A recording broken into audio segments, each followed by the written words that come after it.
In Formula One, there is an intriguing change taking place. Teams are knee-deep in the construction of their power units as new engine regulations come into effect in 2026. The team supporting Max Verstappen and Sergio Perez, Red Bull Powertrains, is an intriguing addition to the renowned manufacturers Ferrari, Alpine, Honda, and Mercedes. Get ready for the ride.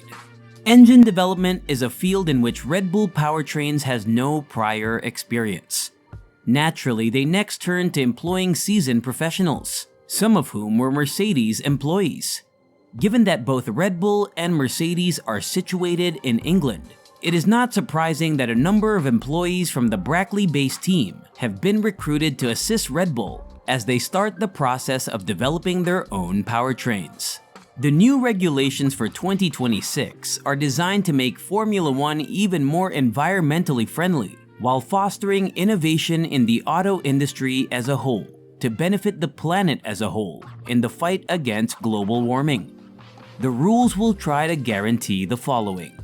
The goal is for the MGUK to produce about 350 kilowatts by 2026. More fuel-efficient engines with over 1,000 horsepower.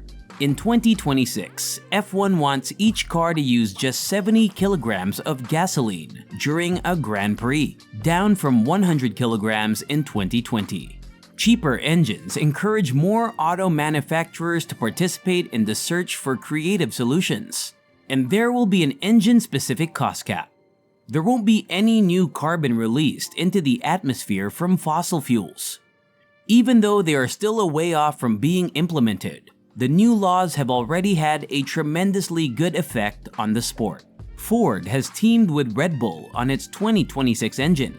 Japanese engine provider Honda has agreed to stay in the sport, and German manufacturer Audi has committed to a works team. Helmut Marko of Red Bull is optimistic that despite taking a certain risk at its quickly growing Red Bull Powertrain section, the team will be competitive with its own Formula One engine for 2026.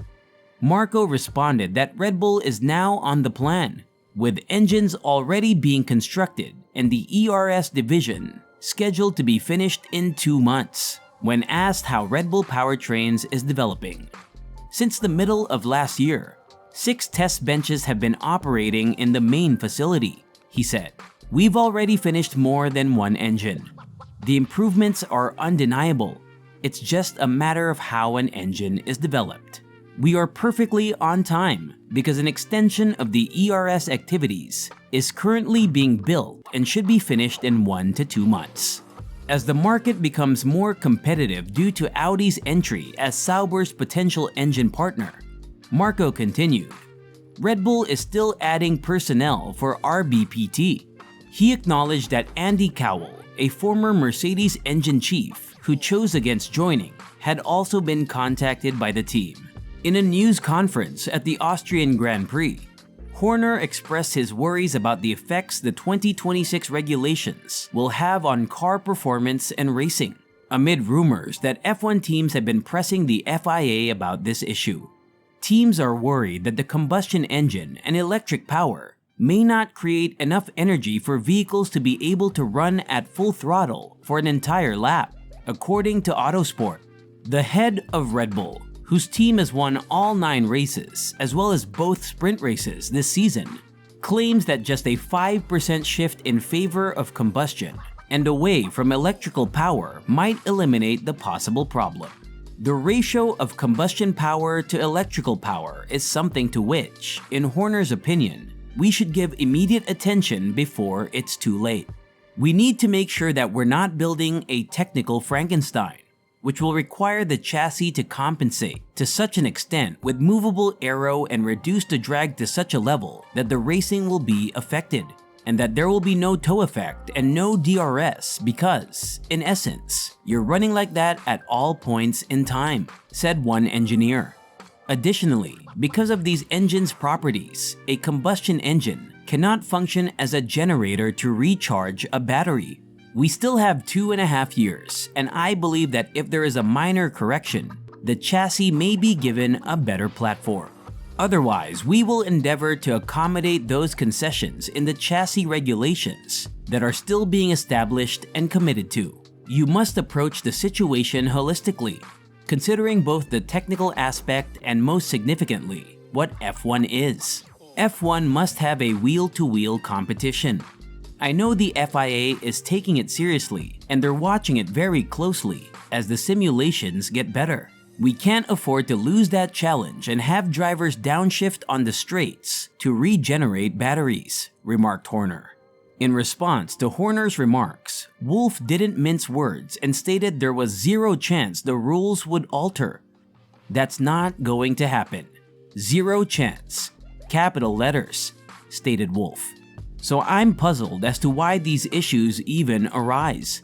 These rules were created over a long period of time with input from all the automakers.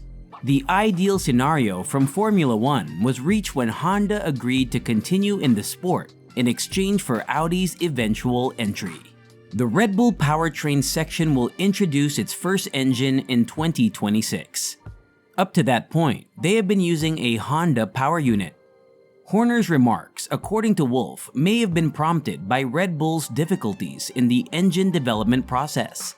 I think what frightens him more, maybe, is that his engine program is not coming along and that maybe he wants to kill it that way, said Wolff. Therefore, you must always consider the true motivation behind statements of that nature. After witnessing Max Verstappen win his 5th straight Grand Prix, Horner responded angrily to Wolff's remarks. The Red Bull executive stated, "Unfortunately, that's classic Toto, where he simply focused on self-performance. I'm more interested in the sport than I am in getting ahead." It is still much too early to predict who will have a competitive or subpar engine in 2026.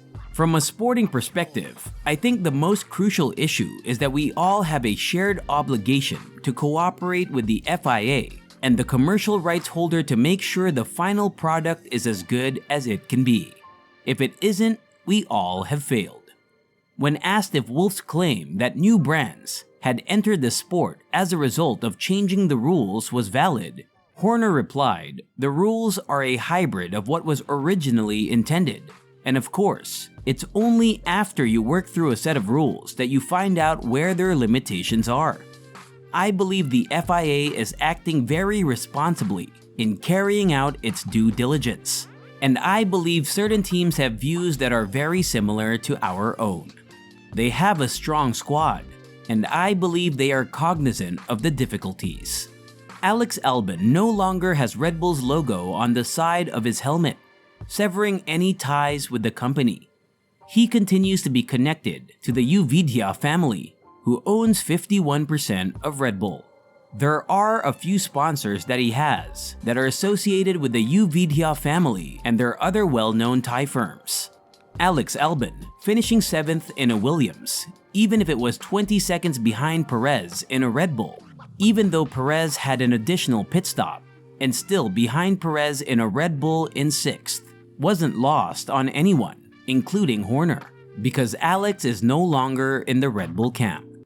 In addition to Red Bull, Ferrari is also rumored to be keeping an eye on Albon in case Carlos Sainz leaves the team at the end of the 2024 season.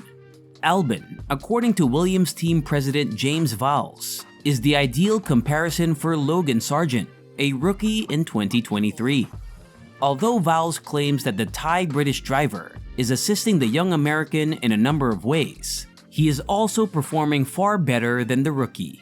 Vowles asserts that despite being far faster than Sargent, the British driver is not the kind to belittle him.